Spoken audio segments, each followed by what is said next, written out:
What's going on, Spitfires? Welcome back to another episode of the Spitfire Podcast. I'm your host, Lauren Lemunyon, the Spitfire Coach, here with another episode. And I was a little fired up this morning. I like to scroll through Facebook, which I completely do not agree with. For all of my clients, if you're listening, don't do what I do. Do what I say, not what I do. But I like to kind of get into the coaching space and see what the challenges people are having, what the questions they're having are. Oh, and let me just turn on my magical little light here if it wants to work. There we go. Now we're officially spitting fire. Today, I was going through a coaching group and there was a question about someone coming to a session and not having an agenda. And typically that's usually the sign of like, people don't want to do the work. They're like, what do you think I should work on? What should we talk about? And it wasn't the question that sparked my curiosity, but the responses that people had. And the first question was, ask them why they got into coaching. And I immediately was like, red flag. We don't need to ask why questions. Now, you might be asking why. And the reason for that is, think about when someone has asked you why, or when you've asked yourself a why question. So why did you do that? Why did that happen? Where in time does that point you back to? I just said it. It points you back to the past.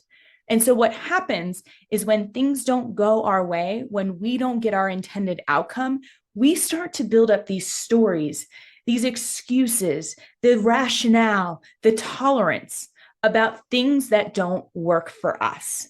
So that why question, that 1 3-letter word, sparks us into, oh no, this was clearly wrong, meaning we go into judgment. So it's wrong, I'm wrong. And let me now build up the entire novel of stories to reinstill my rationale for why it happened. So I could go off about Simon Sinek for a while. I am so tired of people saying, what's your why? Why? Can we stop?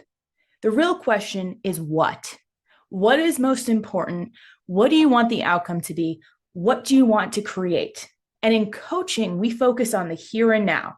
Where are we and where do we want to go? If we're always looking back to the past, guess what we're going to do? We're going to recreate all those past stories and patterns. What we want to do is create a new pathway forward. We want to figure out where are the blocks and the things that we can move around, and we're more empowered to make that happen. If I'm constantly looking backwards, I'm not even looking at what's in front of me and what might be passing me by. But think about all the times you do a retrospective on your life, on your day, and you're asking, well, why? Why did that happen?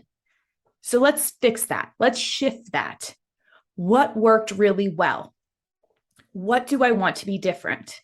And what am I willing to do going forward? Notice there was not a single why question there. It was all about what.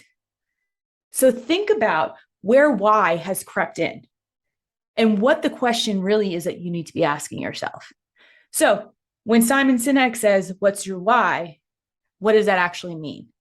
It means, what's your passion? What's your purpose? What's your motivation? What fires you up?